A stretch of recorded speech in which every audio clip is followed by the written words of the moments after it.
Good morning, everyone.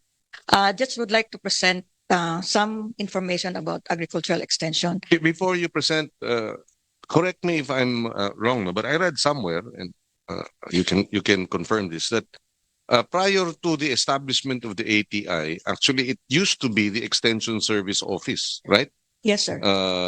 Of the department. No? Yes, sir. Okay, good. Uh, So that's why you're actually front and center in this, in the Extension Service renationalization. Go ahead, ma'am. yes, sir. Um, just to provide you with some information about the past agricultural extension and today's extension. As mentioned by the good Senator, the chair, Agricultural Training Institute was the former Bureau of Agricultural Extension.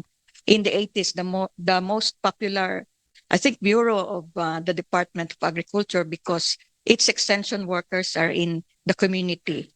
Next slide, please.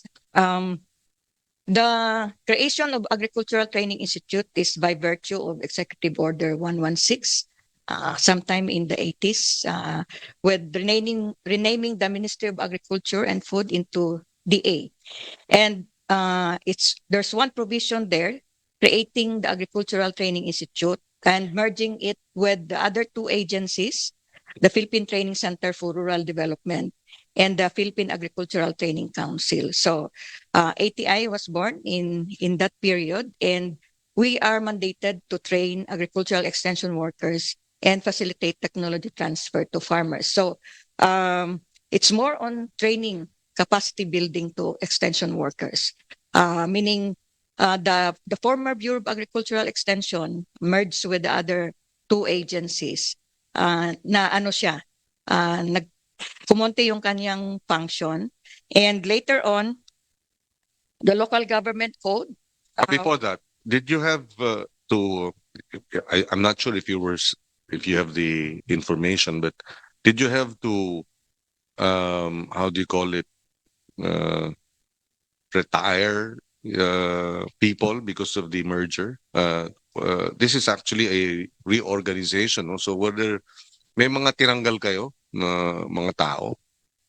Uh, y- I think so, sir. I was not in the office during that period, but I believe there were some retirements. Baka lang you can check if you can, you may submit to this committee at a later date.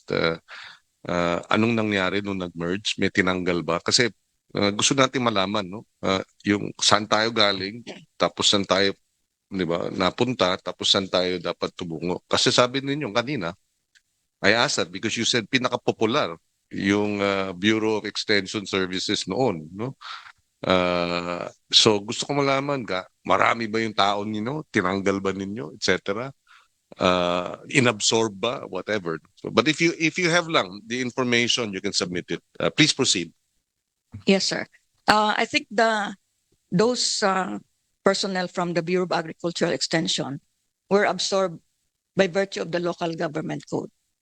All the agricultural extension workers of the department became the extension workers of the local government units. Kumbaga, inabsorb ng LGU. So whether sinustain or kinolaps ng LGU, hindi natin alam unless pwede nating alamin, no? Even just the numbers, no? How many of them were devolved? Diba?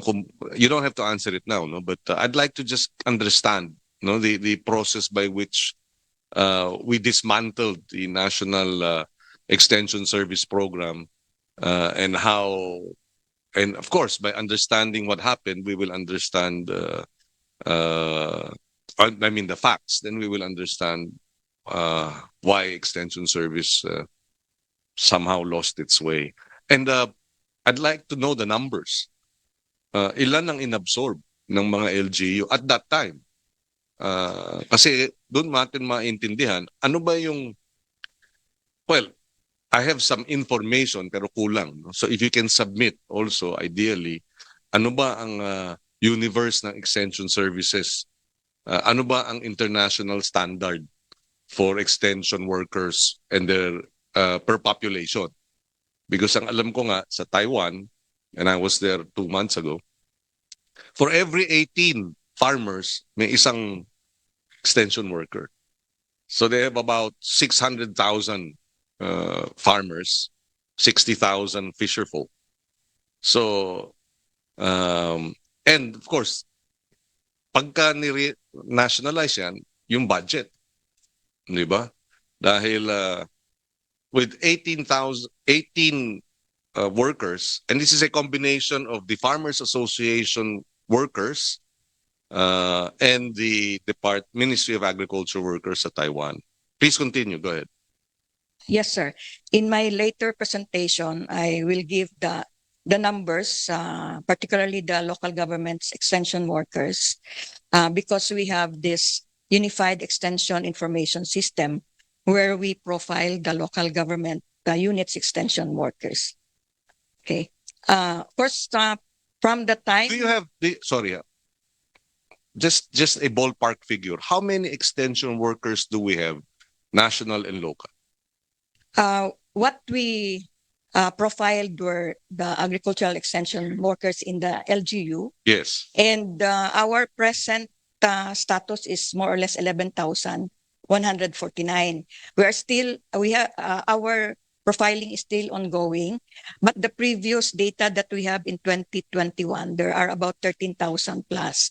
So we are still short of 2,000 who will register in the UNEXES, and our current number is already 84% of the 2021 data of extension workers. Saying the target is 15,000 extension workers in the local? No, sir. The 13,000 that we have was the data we profiled in 2021. Okay. And currently, with our information system, we have 11,149. So the profiling is still ongoing.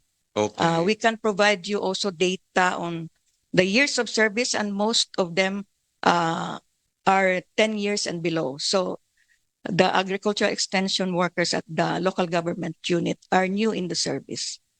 Okay. So in other words, itong 13,000 are the LGUs. Yes, sir. Primarily, no? Not the ASA. Not DA. Pag sinama mo yung sa DA, hanggang sa regional level. APCO, the Agricultural Productivity Coordinating Officers in the APCO lang. O ilan yun? an average of 8 to 10 people per province. And then ATI, ilan ang empleyado ng ATI? We have 500 Yeah. to 8 to include 10 per province. So this is about 100. Sabihin mo na lang. Diba? Roughly. And then another 500 for ATI. but those have administrative functions. Yes, I understand. I'm just looking at Yeah. To include job orders and contract of service. hindi regular. Okay, Yes, go ahead. Please continue. Okay. So until such time, there was the passage of the local government code, and of course AFMA, the Agriculture and Fisheries Modernization Act. From the local government code, there is provision on the centralization of basic services, particularly, next slide please, on Section 17 of APMA, and all the levels of local governments have their specific function as outlined or provided for in the local government code. So from barangay up to the province.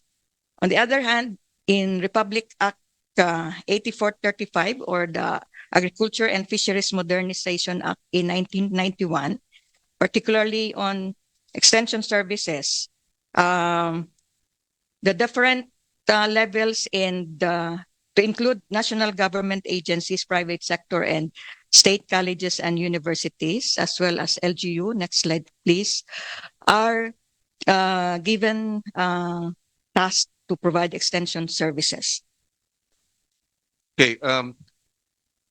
Does the Department of Agriculture have this program wherein you have, for lack of a better term, a stamp of a seal of good housekeeping in the area of agriculture for provinces and municipalities? Meaning, meron ba kayong record or meron ba kayong programa na ano ba ang ideal agri-program ng pamahalang lokal na binibigyan ninyo ng pagkilala? In other words, do we have uh, best practices of LGUs in terms of agri-interventions? Kasi I ask that because ang sense ko is most LGUs, I mean, kanya-kanya, di ba? Parang merong priority yung agri, meron hindi. Di ba? Merong well-staffed yung kanilang agri extension workers and agri support and budgeted, merong hindi. Para may benchmark ba na ano ba ang ideal na hanggang grassroots extension workers and services ng ating mga pamalaan. At ano yung, and syempre kasama dyan yung dahil maganda rin ang coordination ng DA at ng LGU. Actually, sir, we submitted a proposal for inclusion in the seal of good local governance, and to include, of course, planning for agricultural development, youth programs, disaster risk, and other interventions. And the response that we got through the OSEC is that the ILG has submitted it to the council for approval. Which council is this? Sorry. The Council for Seal of Local Governance, the ILG. So it's the DILG that is tasked to give the good housekeeping for the DA. I mean, for the LGUs that are, hindi ba dapat DA yun? Anyway, my point being, alam mo yung ating mga LGUs, they take pride in recognition, the seal, etc. Di ba? Ano nila yan? Parang, kumbaga, kasama sa ano nila, accomplishments. No? We have the Gawad Saka, sir. Awarding, we just resumed the awarding of outstanding Gawad Saka to include local government units also, sir. I see. So, combination. Merong farmers organization, merong LGU. Pero dapat siguro palakasin talaga yung across the board na LGU, no? Kasi para magkaroon, kasi pag ginawa natin yan, then magkakaroon ng somehow may harmonizing, di ba, nung interventions and what what are the elements necessary to get that award because of your interventions in the agri and fishery sector, di ba? Oh, so anyway, this is of course another topic altogether, but importante 'yun eh. Galing din ako sa lokal. I was city councilor of Quezon City in my first elective position. So I know how critical mobilizing the LGUs in terms of, dovetailing efforts sa grassroots. Please continue. Go ahead. Yes, sir. We have concerns. Next slide, please.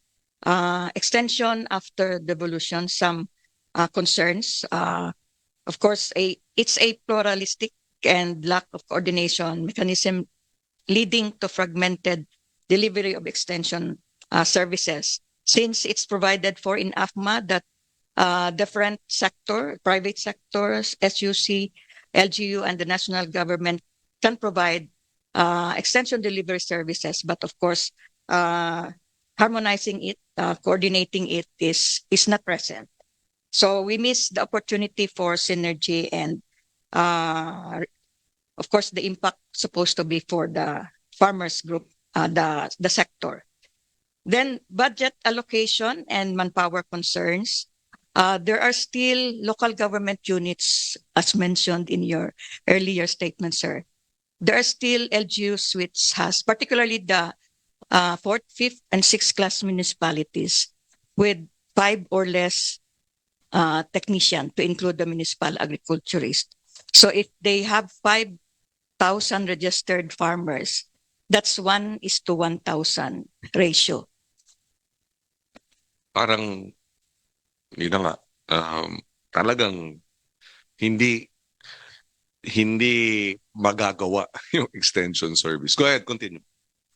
Other than that, of course, limited mobility of extension workers. There are LGUs which doesn't provide TEV when they travel from within the municipality. There are also have threshold like 400 pesos a month. But if your assignment is in the far-flung areas, you hire a habal-habal, that's 400. So Yung lalawigan lang, ano, I'm sure there are others. No? Yung bayan lang ng San Vicente, Palawan eh. Kasing laki ng Cavite. Di ba? Mas malaki pa pala. Yung San Vicente, Palawan Municipality is large, land area is larger than Cavite. So if you have that kind of presence, di ba, na walang support, paano mo maaabot, di ba? And I'm sure there are other areas similarly situated na ang lawak ng lupa, ang lawak ng bundok, tapos walang suporta yung ating extension workers. Kulang na nga, di ba? Iilan na lang, hindi pa na bibigyan ng sapat na budget. Continue, ma'am. okay, the most that they can do is maybe once a month they can visit their area. If they have provisions for mobility, like they have service, then it's okay. But for some, that's the challenge, reaching out to more of their farmer constituents. Can't help but wonder kasi nung experience ko na isang taon namin ino-organize ngayong nabanggit ko kanina, kung hindi ako yun, palagay ko baka mas mahirap. Hindi ba? Nagkataon lang ako yun, kaya kahit paano ay nabigyan ng dagdag na suporta. But I'm sure kung hindi ako yun, mahihirapan talaga yung aming grupo. No? At ako na yun, ganun pa ang naging merong presensya pero talagang napakanipis. Go ahead, ma'am. Other than that, of course, inadequate rewards and incentives for our extension workers. It's okay with the department for national government offices, but for the local government units, they are demotivated, some of them, of course, especially from the lower income municipalities, because of lack of rewards, incentives, and even security of tenure. Maybe after next election, wala na sila, or they will still continue. They have multiple roles, handling all agricultural concerns in the locality. Yung sinabi ko na 5, but maraming concern, so they are generalist. Wala na yung dating specialization. Also, weak monitoring and evaluation system, very important to determine if the programs and projects are really doing well and are maganda ang kinahinatnan sa users of the program.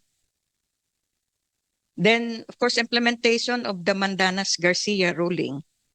While it's provided, but of course, prioritization of the local government units is a different matter.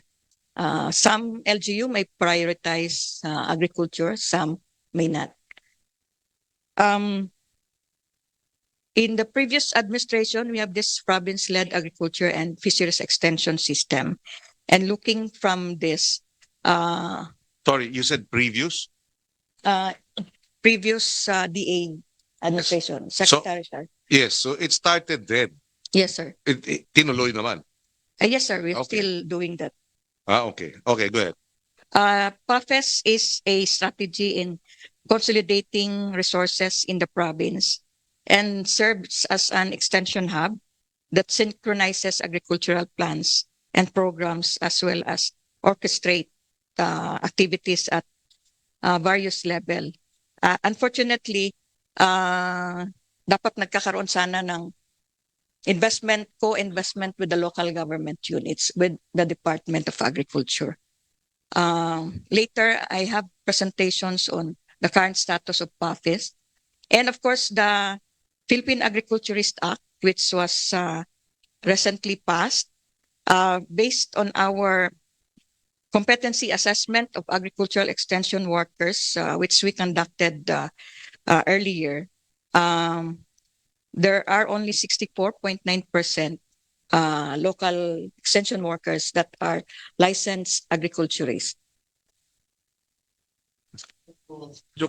May mga controversial concerns, hindi may mga concerns doon sa batas no, na pati pala ako, kung wala ako sa Senado, dahil ako dating farmer CEO at nagpapatakbo ng isang organic farm bilang learning site also, dapat mag-exam ako.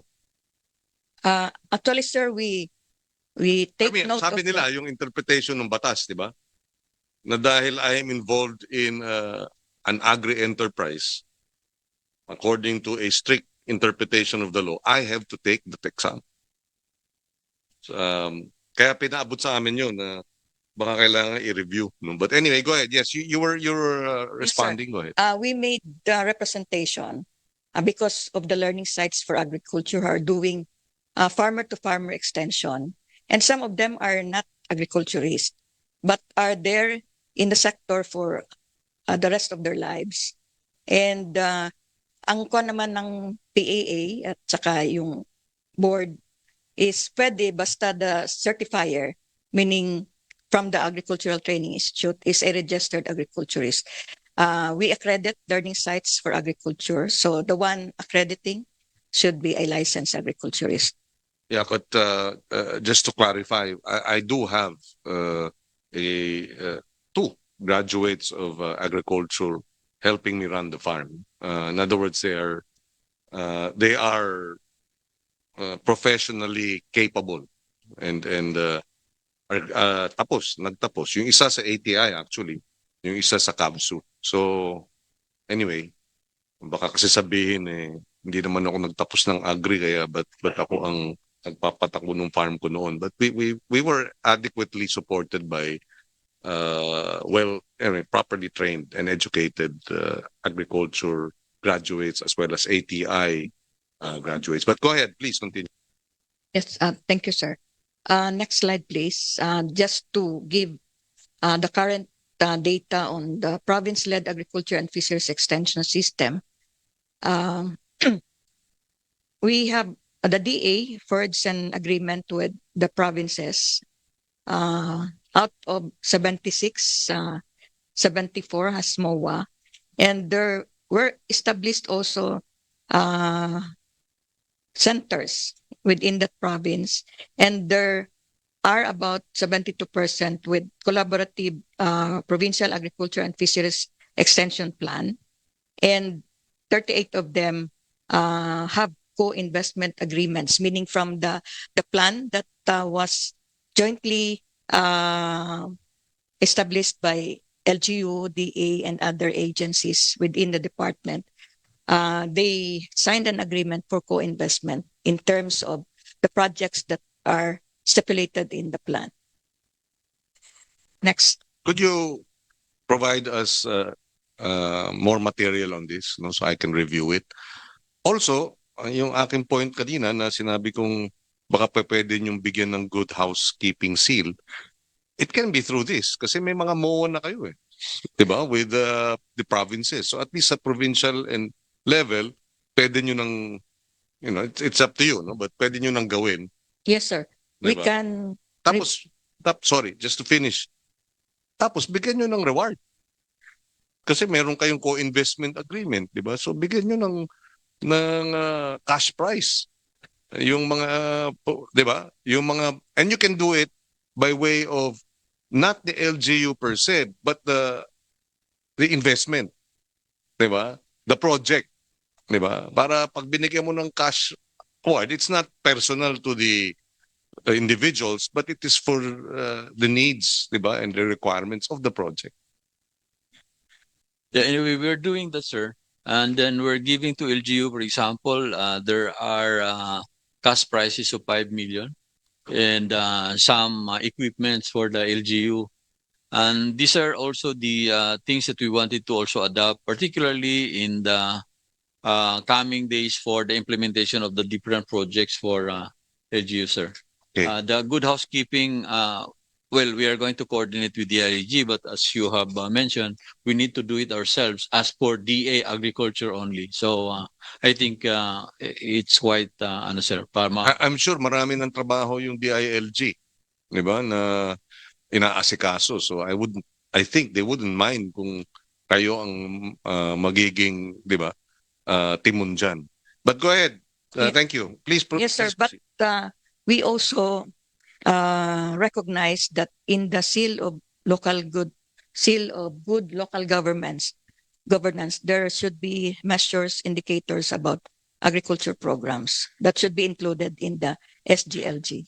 Well, dapat din, di ba? Yeah.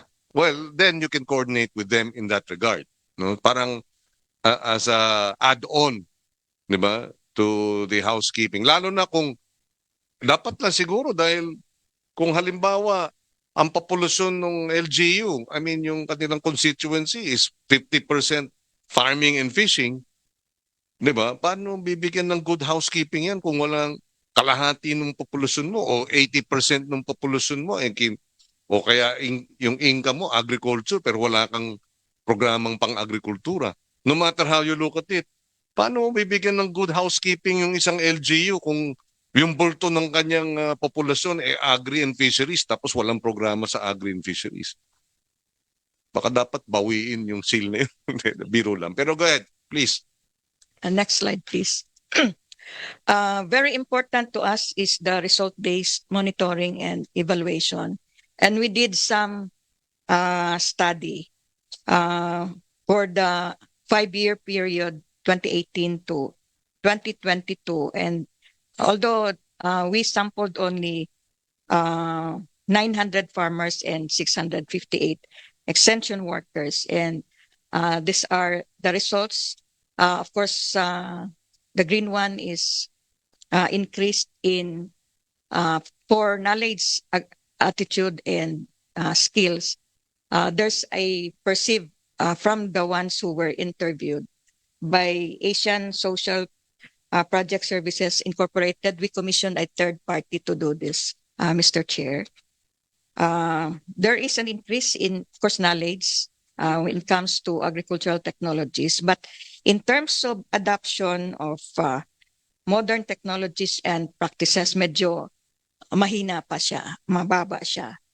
And in terms of clients engaged in diversified farming and value adding, the data also shows 14.8% engaged in value adding, but about 3/4 or 75% engaged in diversified farming. In terms of resiliency, mataas naman siya with social protection through our Philippine Crop Insurance Corporation. And 56.5% of clients say that they are confident of coping from the devastation from extreme weather events. In terms of competitiveness, there's still a low perception among those who were interviewed. Next slide.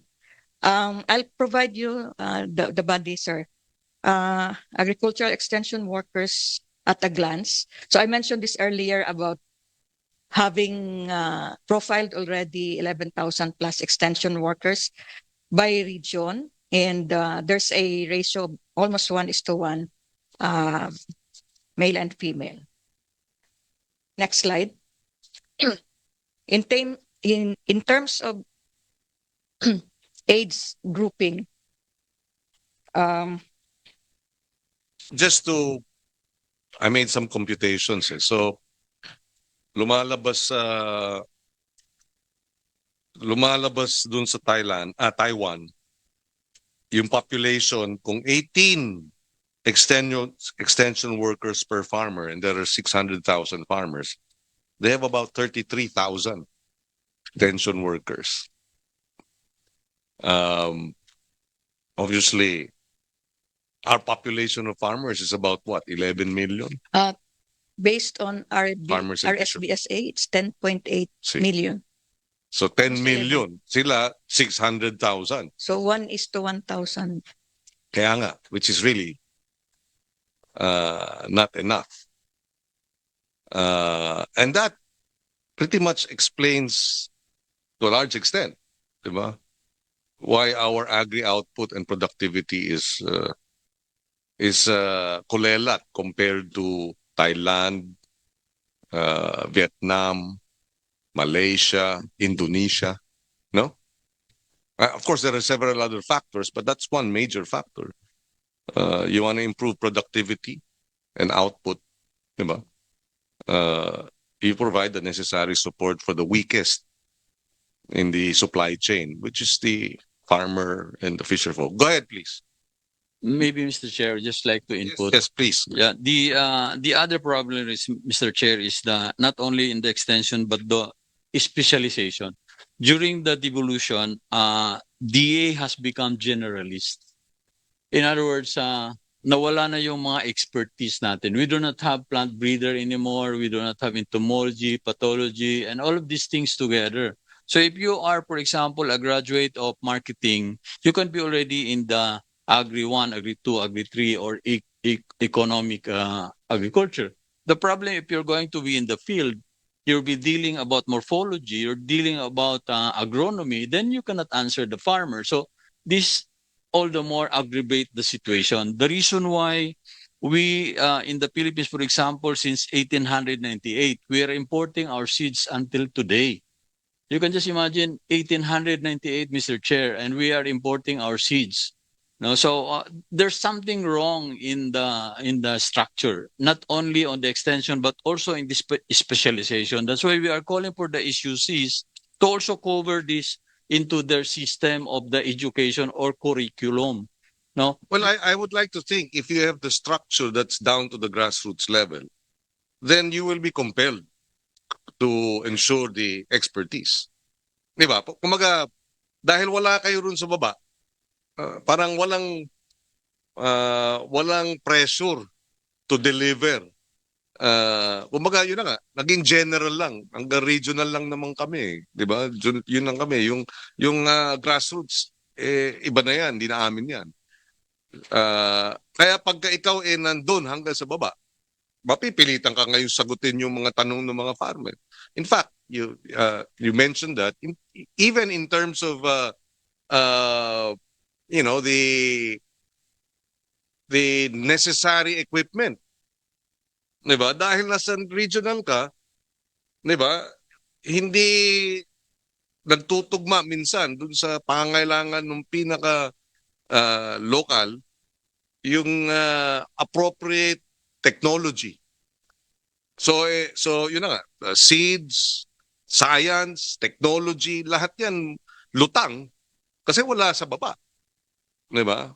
Okay, go ahead please. In terms of age group, as mentioned earlier, mga bata pa ang mga extension workers. Next slide, please. Dapat. Kasi kung matanda, hindi na makakababa ng hindi na kayang maglakad ng bundok. O tumawid sa pilapil, di ba? Go ahead. And some data on their educational attainment. 90% naman ay at least college graduate. Maybe those who were undergraduate are doing other tasks other than the technical responsibilities. Next slide, please. In terms of programs handled, meron kasi tayong technician on different commodities. So makikita din dito, although hindi pa complete yung items, I mean the data, kasi ongoing pa yung corrective measures namin with regards to those extension workers who missed some items in the questionnaire. But from this data, we can already see that rice commodity has more technicians than the other commodities. Almost 1/4 of the total number of technicians are for rice. Sunod ay livestock. at 17. But of course, yung data would be in terms of ratio between farmers and technician, mataas pa rin, sir. Next slide. Of course, appointment, 81% naman sa kanila ay with permanent appointments. Some are job orders. In terms of years of service, Nga yung hinihingi ko na lang, job order eh. Hindi pa rin mabigay. Talagang, may kakulangan talaga in that regard. Go ahead. in terms of years of service of our extension workers, next slide. 64% are 10 years below the service. So newly graduate and might not have attended capacity development activities to hone their expertise in the field. Next slide. I mentioned earlier about incentives for the LGU. The range of their monthly salary compared to national government agency, particularly grade 11, agriculturist 1, 32,000 yung step 1 level. And looking at the figures from the LGU salaries of extension worker, mababa siya by more or less 10,000 compared with the national paid grade 11 employees, sir. Next slide. These are some data on traveling expenses. So it ranges from wala to meron, depending on the economic classes of the local government units. There are those who provide TEV from within, others none. So that's one of the concerns. Next.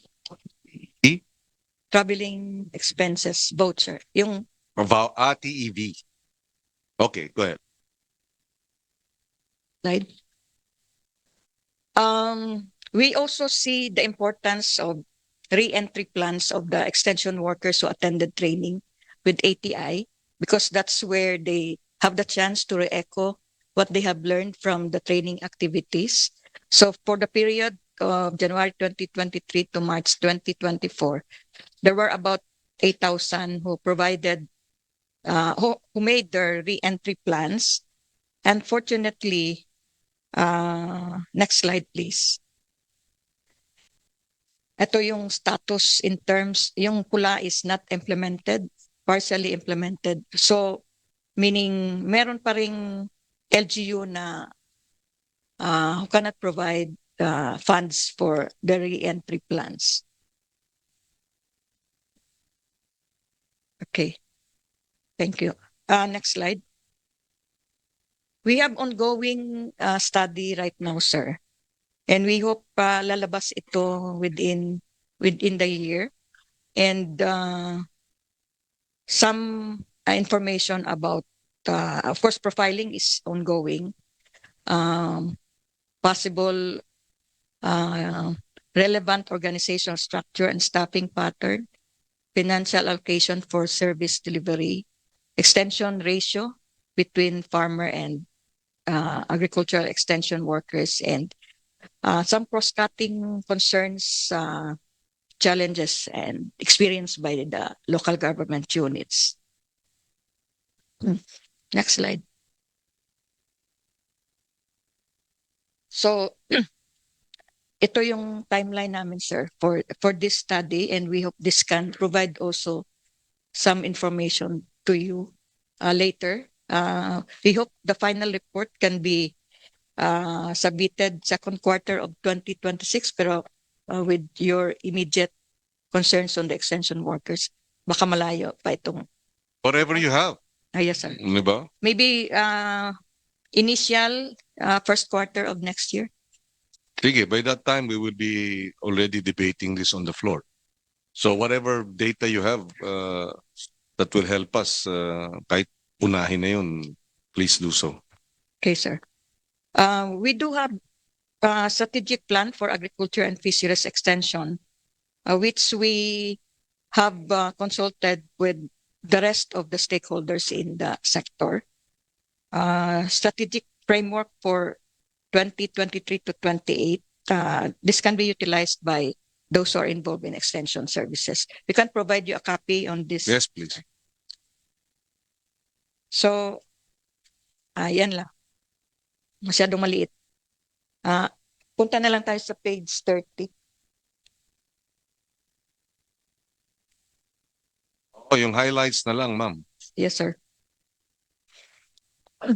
So from that strategic plan, next slide,